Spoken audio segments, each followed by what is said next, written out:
É o Evangelho segundo Jesus, o Cristo, o sumo sacerdote eterno, segundo ordem superior à da religião.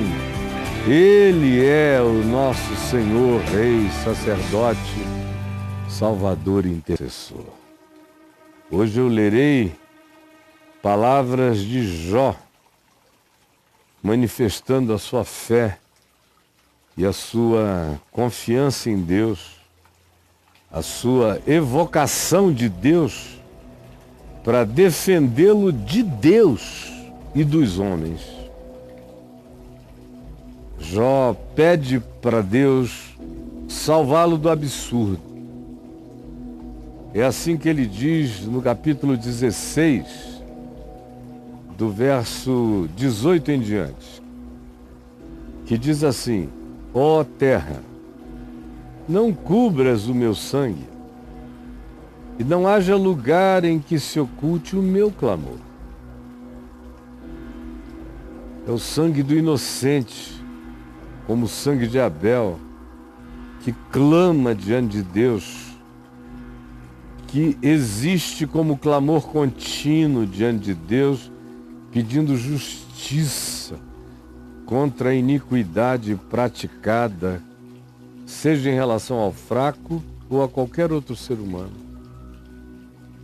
Já agora, sabei vós, ele se referia aos amigos dele, que tinham ido até lá e, ao invés de consolá-lo do seu câncer de pele, das suas psicossomatizações que lhe tinham adoecido para dentro do corpo,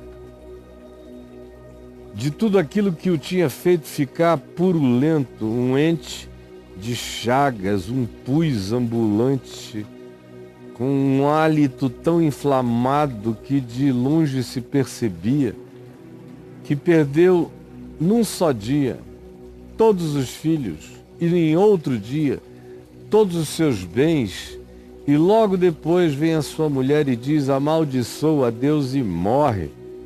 Tu já foste um abençoado, mas agora tu te tornaste um azarão maldito. E chegam esses três amigos trazendo um quarto mais jovem e se jogam contra Jó, querendo arrancar dele uma confissão de pecado que ele não tinha a oferecer. Porque eles praticavam a teologia da religião, de todas as religiões da terra, todas, que é a religião que pratica a teologia de moral, de causa e efeito.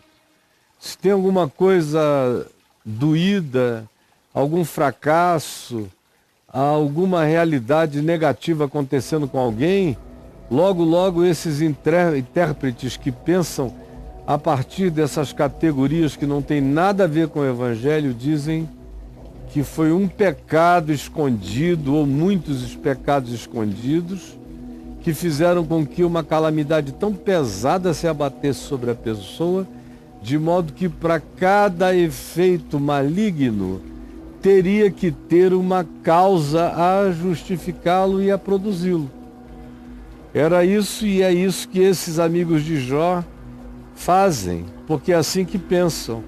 E chegam lá e ficam querendo arrancar com fórceps, arrancar a língua de Jó para que ele fizesse uma confissão de um pecado que fosse tão grande, tão horrível, que pudesse explicar a calamidade que sobre ele se abatera. É a mesma coisa que acontece com você na sua religião, seja ela qual for. Você já notou? Tanto faz se ela é cristã ou, como se diz, com supremacismo, se ela é pagã. Quem não está no Evangelho da Graça, crendo exclusivamente na suficiência de Jesus, crê na teologia da terra, que é a teologia dos amigos de Jó, que é a teologia de Caim, que é a teologia de todo aquele que confia que fazer algo, construir algo, mostrar algo para o mundo constrange Deus na direção de abençoá-lo. Tanto quanto é a teologia da barganha, porque ela opera na perspectiva da macrofísica universal de causa e efeito. E eles transpõem isso para o coração. Nesse caso, é como eu chamo teologia moral de causa e efeito. Toda vez que uma coisa ruim acontece com alguém é porque alguma coisa moralmente desastrosa precedeu. E se a gente não está sabendo é porque esse cara, além de pecador, é um grande encobridor. E foi exatamente assim que os amigos de Jó o trataram. O livro inteiro é acerca do que um homem pode sofrer como opressão dos seus amigos. E tudo isso em nome de Deus. Em nome de Deus. Isso é que é horrível. A pior perseguição do homem contra o homem é aquela que se faz exultantemente em nome de Deus contra o próximo, como se estivesse prestando um culto a Deus, quando na realidade o indivíduo expressa o volume indescritível da sua própria maldade. Por isso é que Jó diz aqui: já agora sei que a minha testemunha está no céu. Como diz o apóstolo João, primeira epístola do capítulo 2, verso 1, filhinhos meus, não pequeis, mas se todavia alguém pecar, tendes advogado junto ao Pai, Jesus Cristo justo. Ele é a propiciação pelos nossos pecados, e não somente pelos nossos próprios, mas ainda pelos do mundo inteiro. Já agora sabei, vós, meus amigos molestadores de almas, que a minha testemunha está nos céus. Ele, como diz e diria Paulo muito tempo depois, em Romanos, no capítulo 8, ele é aquele que, sendo por nós, quem será contra nós? É aquele que poderia nos condenar, mas decidiu nos justificar. É aquele que poderia nos julgar, mas decidiu ser testemunha em nosso favor, nosso advogado de defesa. Ele é aquele de quem ninguém tem o poder de me separar. Portanto, meus acusadores, molestadores de almas, juízes de quem apenas no seu sofrimento procura se levantar, já agora, vós que sois assim, sabei que a minha testemunha é em meu favor do céu para a terra. E nas alturas está aquele que advoga a minha causa, que é o meu advogado, e não somente meu, mas ainda do mundo inteiro. Os meus amigos crentes, todos cheios de crença e de poesia sobre Deus, os meus amigos, no entanto, vêm aqui e zombam da minha dor, querendo que eu lhes diga o que eu não tenho a dizer, que eu confesse o que eu não tenho a confessar. Eu não sei por que esses males caíram sobre mim.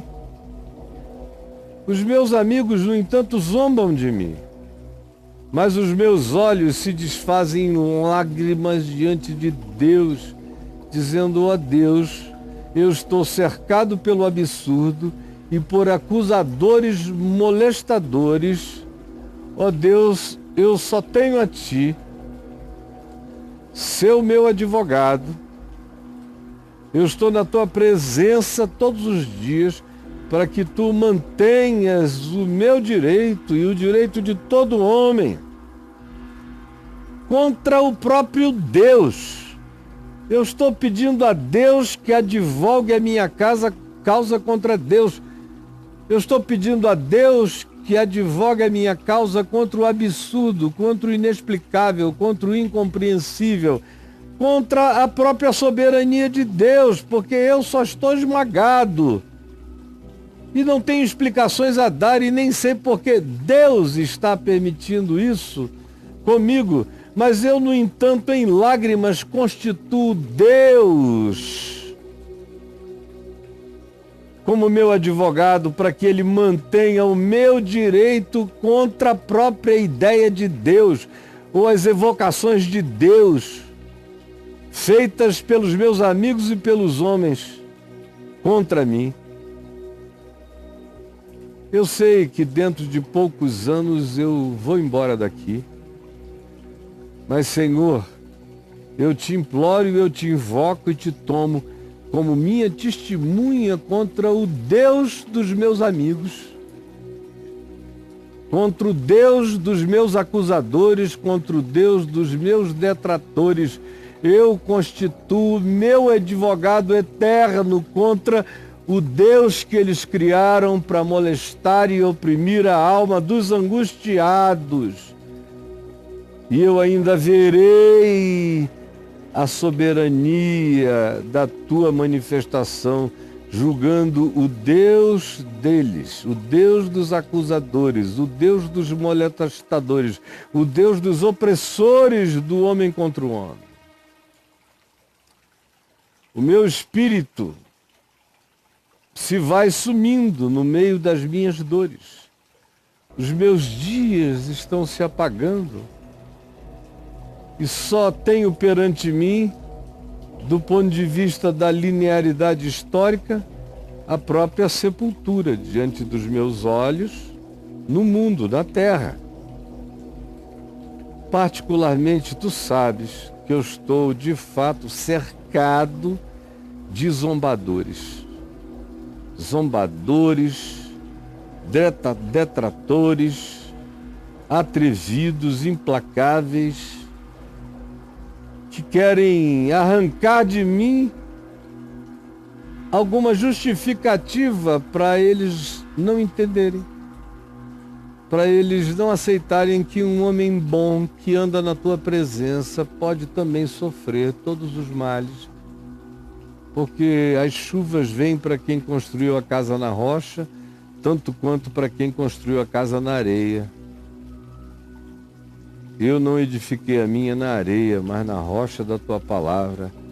Portanto, a tempestade não me destruirá, eu estou no meio dela, disse Jó, mas eu não tenho explicações a dar. Estou de fato cercado de zombadores, e os meus olhos são obrigados a lhes contemplar a provocação todo dia. Senhor, dá-me, pois, um penhor. Penhora a tua palavra em meu favor. Senhor, torna-te tu mesmo o meu fiador para contigo mesmo, que tu entregues o penhor como garantia de ti para contigo mesmo, de que tu sempre serás em meu favor. Porque se Deus é por nós, quem será contra nós? Quem mais haverá que se possa comprometer comigo, senão tu, Senhor? Portanto, sê o meu fiador contra o Deus dos meus amigos, contra as acusações dos perversos, dos que se dizem irmãos, porém odeiam. Eu te constituo advogado contra Deus. Eu te constituo Deus da minha vida, advogado contra qualquer outro poder. Porque eu sei, Jó está dizendo, que nem morte, nem vida, nem coisas do presente, nem do porvir, nem altura, nem profundidade, nem qualquer outra criatura pode me separar do amor de Deus que está em Cristo Jesus. Senhor, permite que a mera leitura e a simples aplicação desta palavra do Evangelho eterno alcance, exploda, quebrante corações em todos os lugares, toda vez que essa palavra for ouvida, que o Espírito Santo a use para molestar milhares e milhões e para abrir entendimentos e compreensões. Eu sei que será assim. É por isso que eu oro como mandaste em teu nome. Amém.